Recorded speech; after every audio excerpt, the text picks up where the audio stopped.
your Norcast weather update. Brought to you by Orbit Energy, your whole home solutions provider. We're ready to make your dream home a reality. Call 1-800-836-3987 or visit orbitenergy.us for more info. It's a very rare Saturday that I get to talk to you guys. We're actually doing team coverage here. You're going to see Bobby Clark in just a moment, but I mean, truth be told, I'm home cleaning, doing errands, and organizing the house. So I wanted to pop in here anyway. And the last time I got to work with Bobby, actually on the air, was during the last snowstorm. So it's nice to kind of tune up those skills, every now and then. We are going to be bringing him in just a moment. Clearly, it's not a nice day. It's one of those forecasts that last weekend we knew this was going to happen, and we were hoping for a change. Clearly, things are working out the way that we were thinking they would last week, and that's never really a good thing unless we're expecting 70s and 80s and lots of sunshine. A lot of the rain came through late last night, very early this morning, but we're still looking at those scattered showers, those pockets of downpours, and it makes it much, much worse with the winds that are in some cases gusting over 50 miles an hour at the coastline. First thing I want to do is first greet a lot of you, because I don't get to see you in the morning, because I do this live at 7:30 every morning, which, by the way, changes to 8 o'clock after school lets out. Gives me an extra little half hour to sleep in. Good afternoon, Donna and Darlene and Zach and Marianne and Regina and Dolly and Ruth. Thank you all for being here. Our carnival has gotten canceled. Oh, sorry to hear that. Teresa, Monica, hello. Karen, good afternoon. Hey, Elaine and Keith. What are you doing? Yeah, I know, right? I ask myself that all the time. All right, I'm going to pull this over. Here's our current Doppler radar. And you can see where the heavier rain is over Allentown and Union, Edison, all over North Jersey and the Pocono Mountains. For us, it's not necessarily heavy rain. It's just the fact that it's annoying. We've got these scattered showers out there, a couple pockets of moderate rain right up Route 9 out of Absecon. You go to Winslow, west on the Expressway, 322, Route 30 there over on 55 in Glassboro and Clayton. You're getting walloped there. But, I mean, for the most part, we don't have that many issues. But the problem is the rain is continuing to come in from the south, all right, kind of flowing right around that area of low pressure that is offshore. So all this combined with the winds, and I'm going to pull up the winds just so you have an idea. And this is why we have a wind advisory, in effect, high wind warning, actually, for the coast. And Bobby will go over these numbers in just a second as well. But 43 miles an hour on the mainland. That's Mays Landing. 42 in Atlantic City. 42 as well in the Fortescue area, Morris River Township. But you see where that purple is. And that is definitely not something that you want to see over there for sure. And on our cameras out there, well, it's cloudy, it's dull, it's overcast, it's all that kind of stuff. And meteorologist Bobby Clark is standing by to talk more about this. Are you doing all right over there in the Weather Center? Oh, things are great, Nick. I'm glad to see you had yourself a day off for today, but I had to step into the office. Always great working with you out there. Take a look at there across the region. As he mentioned, the fact that it's not necessarily the heavy of the rain, it's that wind-driven rain that's the problem. It's just so nasty and raw. And I've been talking about this all week on my Facebook page, the fact that this is more of a March to April pattern. We get these, not the middle of May. So things are definitely much different across the region itself. But take a look at Fortescue right now. You can see that definitely the elevated waters out there will continue to push in along the shoreline. That's really the biggest problem is going to be the shoreline, seeing that tidal flooding, at least probably, I would say, a good portion of Monday on into early Tuesday, because this low pressure can't move. It's cut off. So the jet stream, nothing can really move it. So it's just going to sit there to our south and our east. Looking over Ocean City, you definitely see that elevated water up there towards the ramps and whatnot. And of course, my favorite shot always is the one in at Sugar Hill, definitely overlooking Mays Landing. But 50 degrees right now, rain showers scattered about, as Nick mentioned. There's some pockets of heavier rain out there across the region itself, but most of it seems to be north of the 195 corridor. Not to say we can't get some more heavy rain in here. That will continue to be the case, especially with those raw winds. This would be wonderful if this was a south to southwesterly breeze, right? We'd probably be in the 90s right now with these kind of wind speeds, but it's coming out of the east northeast. It's just making it raw and damp out there, especially for you folks along the shoreline, the barrier islands, and definitely going to see some major issues out there. High wind warnings, as he mentioned, coastal flood warnings definitely not really the best looking day out there across the region. Look at these rainfall totals, and most of this happened really in the last, I would say, probably 24 hours, because really, I mean, look at this. And we really could use it. I know Nick talked about this a little bit during the week on his page, the fact that we're actually below normal for this time of year. I know we keep going back and forth with this whole thing. We're below normal, are we above normal? You're telling me we're dry, my yard looks like it's a pool. Really at this point, the problem is that we're below normal. So a lot of this is not really going to be a major effect for us because we are dry. The problem is that as we look forward to even next weekend, temperatures are going to warm up, and unfortunately, because the growing season has been cut short because there's been so many below normal days, this is really going to sink up pretty quickly. So even though it looks like a bunch of heavy rain and a bunch of saturating conditions, by the time we hit next weekend, that's going to be all but gone. Look at this, 50 degrees right now in Atlantic City, 52 in Philadelphia. It's actually warmer in the Adirondacks right now in Syracuse than it is for us right now. Isn't that crazy? Definitely. But you can see where that low pressure system is. You can see it spinning right now. It looks like off the Virginia coastline. But what's funny is that we're getting the raw end of the deal. Look at Raleigh. More of a west to southwesterly wind, 72 degrees out there. So this low pressure, unfortunately, as I mentioned, cut off. It's going to stick around with us for most of the beginning of this week on into the middle of the week.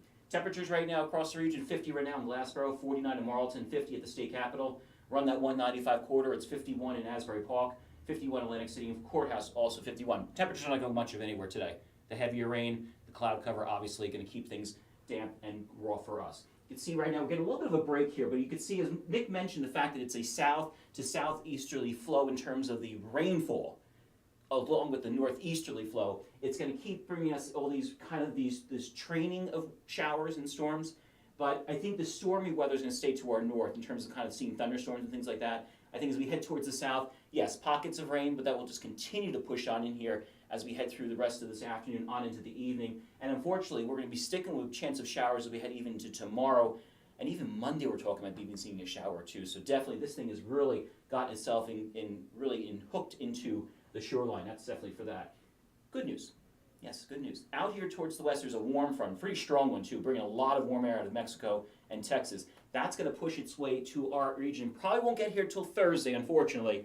So we'll be sticking with this easterly flow, at least till then, in below normal temperatures, especially along the shoreline, unfortunately. But finally, by about Thursday, it's going to kick that thing out of here and thankfully not have to deal with any type of chillier weather that we're dealing with right now. Not much in the way of thunderstorm activity. I think to the south, maybe some general thunderstorms, but overall for us, we're not going to be dealing with any kind of thunderstorm activity. Pockets of rain on and off. I think you can also see some heavier showers out there. And the big key Nick was mentioning is that it's going to be wind-driven at times. So a raw, damp day out there, unfortunately, and as he mentioned, those winds, especially along the shoreline with the tidal flooding, is going to be just enormous, unfortunately, as we head through the next several days, unfortunately. As I mentioned, probably at least through maybe Monday night. We're going to be dealing with tidal flooding across most of the shoreline of Barrier Island, so definitely be careful heading on out there. As we mentioned, here you go, tidal flooding as we head through the rest of this weekend on into the beginning of the week. I think is the best chance of seeing the flooding, and a good portion of the region, probably a foot to 2 feet above flood stage. So that's really not a good situation at all out there, so definitely be careful, especially the normal spots out there. The Seabright Wall, the Route 30 towards Absegin, those roundabouts always get flooded, and of course Belmar, L Street Beach always is an issue. Here's your coastal flood watches and warnings, and really at this point, the issue with this is really, it's wind-driven, that's the problem. And that's really the issue because, as you know with the winds when they're this strong, when low tide occurs, because the wind is so strong, it can't recede the water. So it's just like it's piling up water. So almost like, if you want to call it kind of a little bit of a storm surge, so to speak, if you want to use like a term that's really popular with hurricanes, but it's just that the water cannot get released back into the ocean. That's why we're going to deal with this tidal flooding, at least as I mentioned, for the next 36 to 48 hours across the area itself. Low pressure continues to sit there. You're drawing in that east to northeasterly breeze. It's keeping us wet with those showers and some heavier rainfall the rest of today. I think we start to taper off as we head towards tomorrow, the rainfall at least, more scattered about than organized, and even more scattered on Monday. But this is going to be the story for the next, I would say, probably the next 40 to 50, 60 hours going to be the winds, especially along the shoreline. Look at this. Mid-50s for wind speeds. Crazy out there, right? Mainland, I think we're going to be calming down just a bit, but unfortunately, as the slow pressure system sends in waves of clouds and kind of some showers as we head through periodically the next several days, it'll also send in the wind. So really, at this point, no relief coming as we head towards at least the beginning of the week. Hopefully by midweek, as I mentioned, things will get better. Taking a look at the future cast, we continue to see the rounds of showers and maybe an embedded rumble of thunder, but overall not looking at any kind of severe weather, thankfully. This thing is going to try to slide off to the south and east. As I keep mentioning, it's cut off, so it's going to struggle mightily because there's nothing to move it. But you're kind of seeing some relief here as you get towards the Poconos and whatnot, trying to get some cloud cover to thin out at least. And I think as we head through tomorrow, we may see some sunshine. I think the I-195 corridor over into southeastern parts of PA, best shot of seeing some sunshine. But as you can see what happens here, we get the cloud cover back to move in here, that fog, that drizzle overnight, chances of showers as we head towards the morning hours on Tuesday, therefore seeing ourselves, unfortunately, sticking to this pattern. Rainfall, what can we expect for the next 24 to 36 hours? Really, on top of the 2 inches that we've had across most of the area, we can see another inch, I would say, definitely as we head into tomorrow morning. And of course, depends on what we get. If you get underneath one of those showers tomorrow, it could dump a quick 1/10 of an inch also. But again, you might get it, and your neighbor 2 miles away might not even see it. So just got to be careful. I would definitely keep the umbrella handy as you head throughout tomorrow, especially if you have any kind of Mother's Day plans, heading out for dinner or brunch. 43 will do it tonight. Damp, raw, and chilly, unfortunately. Look at that. Northeast 19, gusting to near 50, as Nick mentioned. As we look at Mother's Day, not looking great out there. Better than today, as we mentioned. There's no real organized rain showers or heavy rain out there. But there'll be a chance of seeing some scattered showers, so you do need to keep the umbrella handy. But the bigger story is the wind, as we mentioned. And look at these temperatures. We can't even get to 50 degrees tomorrow, and it's already May. Come on.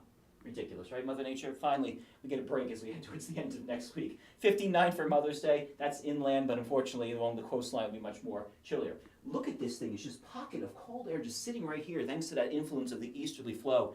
And that will continue to be the case. You can see where, clearly you can see where the low is located as we head especially into Monday into Tuesday. But you can see it still has an influence on us even as we head into Tuesday night and even Wednesday. I don't think we're even going to get to seasonable conditions even by Wednesday because we're dealing with cloud cover and temperatures in the mid to upper 60s. Finally, a warm front pushes through here, I think middle of the day on Thursday. And that finally kicks that thing down to the south far enough where we can finally get some sunshine here and temperatures where they should be for this time of year. And even as we head past into the weekend, into the future, finally some temperatures above normal. So we go from, what most people say in New Jersey, we go from winter to summer. I mean, it's just unbelievable, right? So that will continue to be the case in a good portion of the country. It looks like we're going to see that because we don't have those bowling balls of low pressure systems moving out of the Dakotas into the Great Lakes itself.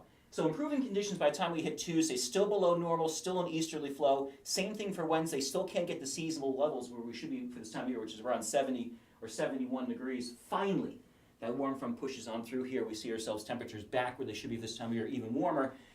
And then we head into Sunday, on into Monday. I think a cold front's going to sneak in here Monday. Might get a shower or a thunderstorm, but the good news is it quickly moves on out of here, and temperatures are going to be well above normal for this time of year. Nick, over to you. Well, thanks so much, Bobby. It's not the best weather we have certainly had. It's annoying, but we're going to get through it. I think the bigger issue for those at the coast who have not seen several days of tidal flooding, I mean, it's been a long time since we've had the stacking of the back days occurring. Move your car before you go to bed tonight because it's going to be an overnight thing, like after midnight. Same thing tomorrow, Monday morning, Sunday morning, Monday morning. Just not a good situation to be in. We will continue to watch. Bobby will be updating the page. You can follow him on his Bobby Clark weather page as well. And he'll put the link in the video here. So that's it. That's what we got for you guys. Enjoy, stay warm, stay dry, and do something with Mom that doesn't, involve being outdoors. That's for sure. We will leave you with a shot of the Montreal resort camera down along the beach in Cape May, where it is just nasty out there and the waves are churning up at this hour with those 50-mile-an-hour winds. Take care, everybody.